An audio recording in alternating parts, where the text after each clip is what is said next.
fuck happened? Oh, right. Yeah, that what happened. Universe 10 got erased. Bruh. That's sad. Zamasu should have killed Galder while he had a chance because he got killed anyway. No. Hell, Zamasu would have died anyway. You're kind of... You just said it like, they just got erased. Well, they had... Technically, Universe 10 got erased twice. It's crazy. Yes, it did. Technically, it got erased twice. But still, looking at this episode, it was broken into two parts. Okay, the first part is Android 17 and Goku versus Ribrianne and that other chick with the slinky arms. Her, the one like who punches energy beams at people. And of course, how did she survive getting that inside that fireball by Goku though? Because Goku's not trying. Yeah. People are like, look, I know it's bothering people. Listen, I know that it's bothering people. The word. No. The universe. No. Deshaun, listen. Shoulders. Deshaun, listen. The three strongest people are on their team. Okay, Goku, Vegeta, Frieza.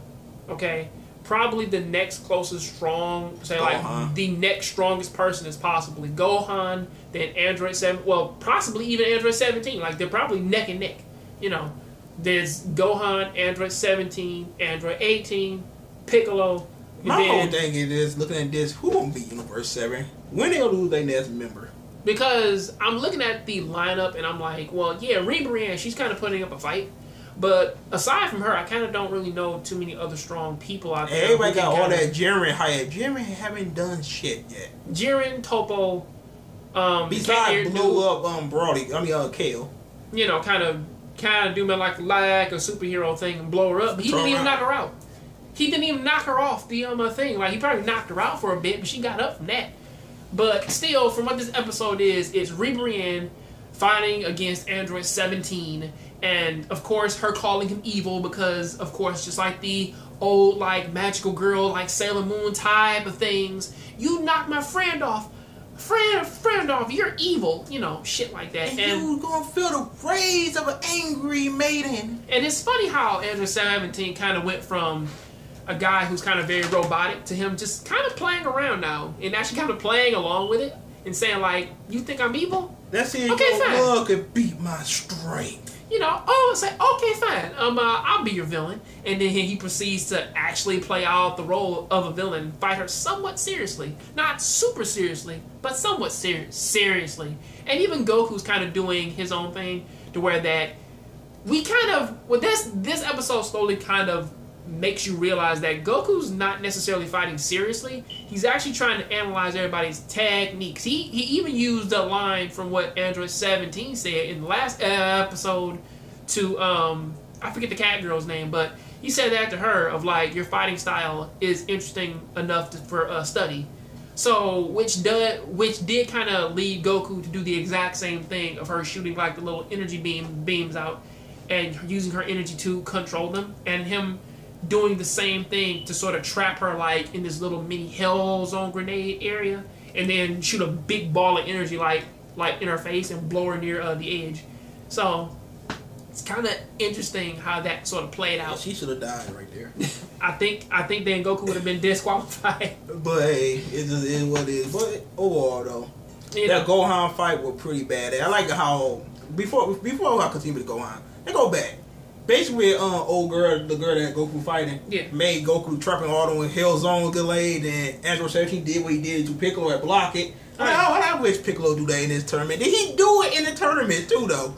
Take over clean out with it, man. You know what's funny? Like, not only her, but that one dude from Universe 11 did it. You know, one of the Pride Troopers did it. But the weird thing that got me though was that Piccolo is the only one to do it right. He's the only one to do Hellzone Grenade right. Because he's like, okay, look, you don't shoot them into the sky and rain them down one at a time. You don't do a whole bunch of weak ones and just randomly throw them. You make a lot of them and drop them on them all at once so they got nowhere to go. You know. Pretty awesome. And blew that one dude up and knocked him off. And go on and find this one guy however, that actually could spread his energy and... However, there's two things that we got to talk about with Gohan, though. But go ahead. Number one, the Bear Tamo battle. That one, He tore him up though. Knocked him off the ground. Ha ha! You can't hit me. Oh wait a second. Like you're knocking. Wait a second. Why am I floating? Hit with that Kamehameha. He like, I ain't gonna be the only one that lose. That Gohan just blocked his blast. Just get that shit out of here. You know. That was pretty epic. Gohan is officially badass. Well, they're actually giving him respect again. You know, this kind of leads us to, I forget that one guy's name. Like, what's his name? Okuni? Otuni? Yeah, I think it was something like that. Okuni. Some guy that got erased. That's his name. Okuni. It was a nice fight. There's a very interesting contrast between him and Gohan, which honestly I kind of wanted to see more with this because this is like the one episode that I find a lot of people are actually slowly starting, man, to realize that this is a very dark arc. I mean, of course, everything dealing with future Trunks, like in the previous arc, like that's always going to be dark, but this one was extra dark because now you are cutting not only the people that you fight lives short, but you're doing it for entire universes. So again, it's really interesting to sort of watch this guy put his all in against Gohan, and even with all that, still couldn't stop him. You know, to where that you see a locket with him and his wife and his child, his infant child, which kind of mirrors Gohan's, and see how that actually affects him. To where that this isn't necessarily a glorious battle. It's just, it's erasure. Like it's survival. I mean, like it's just as like this kind of goes like in with the arc. It's like it's a moment that actually makes you feel like the universe is like prevent genocide. Is that basically what it is? It actually makes you feel that because when Universe 9 went down, nobody really cared. They're like, whatever. Like those guys are evil. Fuck them, whatever. I ain't like that Kai. He talked too damn much. So now I finally gotta hear his fucking voice no more.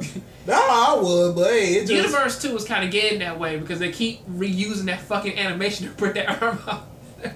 They keep reusing that damn animation. You know.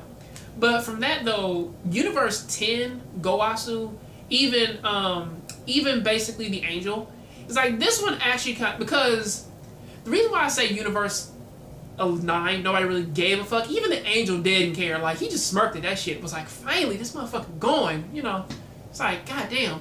But Universe 10, on the other hand, when Gowasu and the God of Destruction, when you look at the little Angel, like, look at her face, like, she was actually kind of hurt by that. Because she was sad. Because, again, like, there are scenes of her hanging out with these guys, of her actually, like, playing with them and taking pictures, like, just before the tournament started. You know, which means that she was actually having a good time hanging out with the God of Destruction and Gowasu, like, you know, stuff like that. So again, you feel it a little bit. So it feels a bit heavier. Also, on top of that, too, for me personally, the thing that made it hurt worse was the fact that they didn't cry out. They just accepted it. Like, they just quietly just sat there with their heads down, just accepting that. They just accepted their loss. Just, fucking we lost. Well, we gone now. Sorry. They accept their fate. And you don't want to point on bitches like, or like how the other guy kind of Jimmy Summer! They got a race. They're like, oh, fuck it, okay. I mean, like, that makes it sadder. I mean, it makes it sadder because it's. I think that could be the ultimate fight against the Angels and Genon or something at the end. Because to be honest with you, we all just jumped the dude. To be honest with you, but I don't think we can beat them. I just say that's what they would have did. They would just jumped them. Who jumped Xeno? Well, Xeno has the power to erase anything. I think the difference is though is that Goku can actually probably talk Xeno out of it. So most likely, here's how I think that this might end. I think they don't get the Super Bowl. Dragon Ball bring everybody that got lost. Back. No. What I think is that they might merge the universes. I don't think anybody ever brought that up yet, but I think they might take all of those people who were in the other universes and merge them with the remaining 5 or 4. So that way, nobody dies, but then there aren't 7 fucking but there aren't 12 fucking universes. There are just 4. Right. Four with a God of Destruction for each sector. You know, sort of like how North, South, East, West Kais are. It'll be just like that, you know, because there are 4 of those. There's 12 gods of destruction. Then you take those and you put them like in the universes. Then you have universe let's say Universe 7 becomes Universe 4, because they also love 4 too. That would actually expand Dragon Ball Super or the whole franchise. They actually merge the universes. If they merge them down, you have more Saiyans in the universe and everything. You know, you have Universe 4 now, which was previously Universe 7, 7, 6, and pretty much like whatever the other two are. And then they just, like, say you have a North a god of destruction, a South god of destruction, the East and West, you know, and shit like that. And then the angels kind of play a part with that, you know. So that would be interesting. You know, you keep the morality rate high. You don't got to destroy anything else, and it's a little more easier to manage. Right. You know, so it's a little better that way. But I don't think they might do that though. They might just say, well, fuck it. Either we're gonna bring all the universes back and keep them all separate, or we're gonna just keep them gone, or just bring back, a select few characters. You know. All right. Well, time to move on from this. But anyway, what you guys think? Make sure to rate, comment, and subscribe. And next episode, Goku's going Super Saiyan God. Yeah, we're ahead. Base. Have a good one. Peace out.